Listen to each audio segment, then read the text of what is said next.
Need an easy way to pack a bunch of good protein into a tiny package? Then a protein bar may be your best bet. These power-packed squares can help you get in just the right amount of nutrients for a meal, help you fight hunger between meals, or even serve as an after-workout snack. But be careful, some store-bought protein bars have as many calories and fat as a common candy bar, so make sure you choose wisely. If you're the DIY type, here's a great recipe for an at-home energy bar.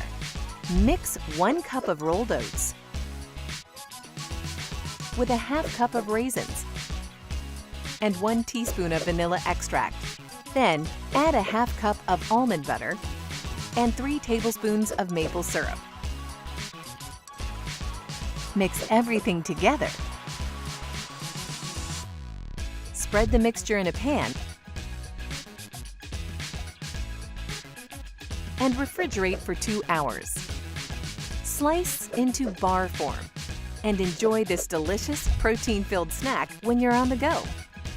Click on an option to continue. And if you have any health questions, make sure to reach out to your local HCA facilities for more information.